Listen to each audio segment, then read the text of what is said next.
When I was over in Oahu, we went to Ala Moana shopping center there. I had to hit a Neiman Marcus. I have never been to a Neiman Marcus, so I had to go.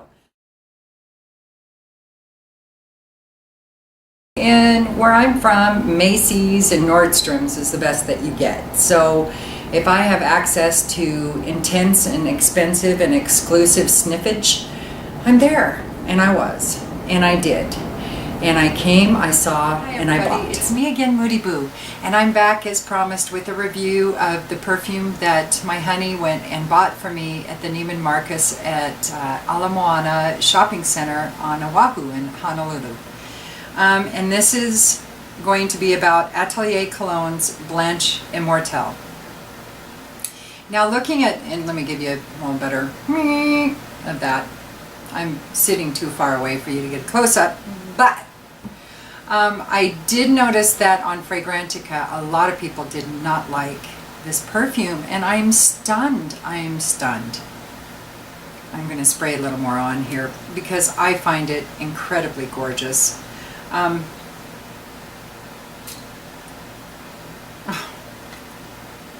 can anybody not like this perfume?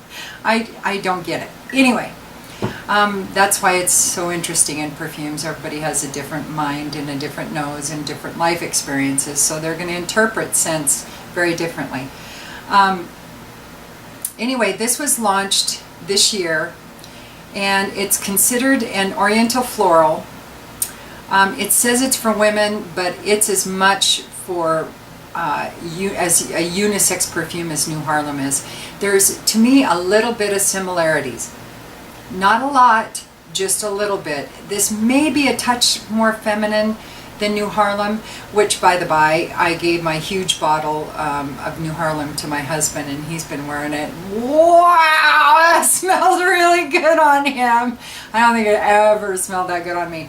So this is as much a unisex perfume as New Harlem is. New Harlem might be a little more masculine than this. This does have some beautiful florals in it that people do tend to interpret as more of a feminine perfume. But anymore, men are wearing more florals, more and more florals, and women are wearing more woodsy, leathery, incensey kind of perfumes. So I think there's been a total switch in mindsets, and that pretty much I look at every perfume as being unisex, except for ones that have a lot of leather in them. I just interpret leather as being a very masculine note. So most of the leather perfumes that I collect, I give to my husband because they smell fabulous on him. So anyway, back to this, and I love the bottle. This rose gold kind of a color is gorgeous. And this is the 200 ml. He bought me the whole gift set with the 1 ounce bottle with the leather case, and then this big old honkin' 200 ml bottle. And I can't see into it at all, but I know I put a dent in this just during vacation. So I bet I wore this Blanche Immortelle probably half to 2/3 of my entire vacation, morning, noon, night, for everything. So and then I wore another one that I purchased, Precious Oud by Van Cleef & Arpels. I wore that quite a bit. And then I wore Cinecouch, Amir Al Oud, a few times. Okay, more than a few times, but we won't go there. We'll get back to this. Focus, boo, focus. Start talking Cinecouch and I go off into the wild blue yonder. So, anywho. Blanche Immortelle is considered for women this year. Top notes are mimosa, mandarin orange, Calabrian, bergamot. Middle notes are immortelle, jasmine, sambac, and Turkish rose. Base notes are patchouli, vetiver, and Australian sandalwood. And I really get the immortelle in this. I mean, it is in the title and all. It's that very maple syrupy kind of immortelle. And that's mainly what my husband gets when he smells it. He says it smells like breakfast, you know. I do get that, but to me I also smell a lot of the florals in there. I get the jasmine and the rose, mostly the rose, not a lot of jasmine. And as far as the citrusy notes, the mimosa and the mandarin orange and the bergamot, you get that in the first 5 minutes maybe, and then it really goes in the background and it becomes all about the middle and base notes. And when it dries down, it gets sweeter. I think it's the addition of the rose. Honestly, it's a very sweet, creamy kind of a rose. I find this to be a very creamy kind of perfume, not very dry. Oh, it's so beautiful. How can people dislike this? I just am stunned by this. But it seems to be very polarizing, and I don't get that. I mean, overall, most people who smell New Harlem really like it. And I don't know how most people who smell this can dislike it. So try before you buy. I don't want to be one of these people that, you know, leads you down to the road of destruction and blind buying shit that you hate. So always, you know, if you don't know your own nose well enough to know what, that you're going to blind buy something and be pretty confident in that you'll like it, don't do it. Get a sample. Go to Perfume Court or wherever and surrender to chance and get yourself a sample and wear it for a while. So this is for me all about the Immortelle, the sandalwood, and the patchouli, and then as it sweetens up you get more of the rose. It's so dreamy and creamy. Oh, I don't know how anybody can like this. And you know, when it dries down, that patchouli with the sweetness, you almost get a sweet, almost gourmandy version of Coromandel. I know that sounds a little insane, but it reminds me of it. It doesn't necessarily smell just like it in the dry down, but it's that kind of patchouli in the background. And it's sweet. It's like if you added Immortelle and a heavy dose of sandalwood and rose to Coromandel, then you get something kind of in this realm. So now most people say it's soft to moderate in its sillage, and everywhere from weak to very long lasting in its performance and its projection or its longevity. Now I'm just going to go by my experience, but when I wore this on the Big Island and on Oahu, they were having record-breaking temperatures when we were there, so it was always above 90 degrees, except for in the middle of the night. Then I think it got to 82 or something. And then very humid. So you would think with the sweet Immortelle patch kind of a perfume, it'd be overpowering or you wouldn't smell it at all. It was neither of those. It was perfect. I bet I got a good, you know, 3 feet of projection easily, because my husband could smell it when I was standing about that far away. It left a great sillage.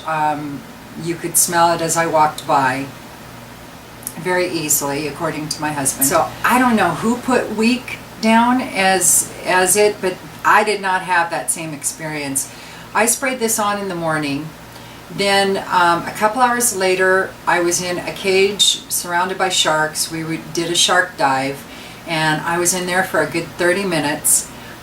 We did some snorkeling right after that at Waikiki Beach. And then we went to lunch, we went to dinner, and I came home and I could still smell it, and so could Jim. It was actually just maybe half the distance that it was when I first sprayed it, so it was still a good 1.5 feet of projection. I think this is my favorite Atelier.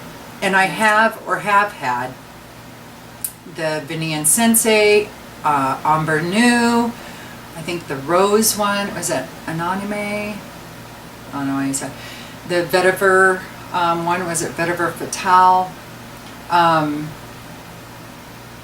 And Orange Sanguine is by far my favorite.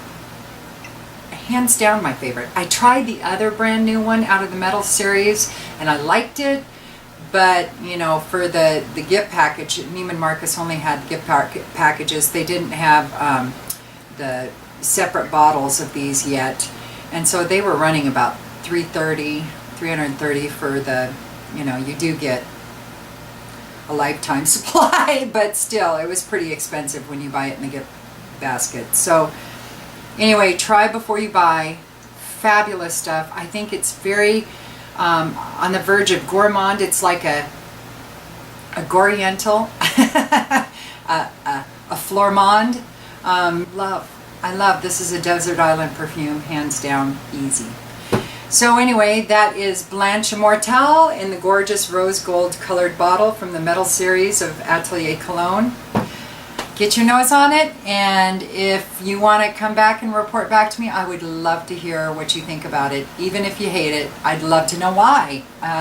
That to me would be some really good information to know. So I guess that's about it for Blanche Immortelle. And go ahead and like and subscribe if you haven't already. Or, you know, why do people dislike a video? I never understand that. Do they dislike the content? Do they dislike the reviewer? Do they dislike the perfume? Other than that, can you explain to me? Can you guys leave a comment as to why people dislike a video? I just never understand that.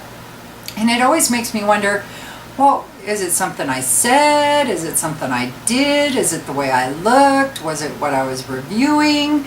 I mean, I just don't understand it. I find it rude, but you know, I would rather people leave a comment explaining why they dislike something other than just hitting the dislike button and leaving it at that. I think that's kind of chicken shit myself, but you know, that's just me.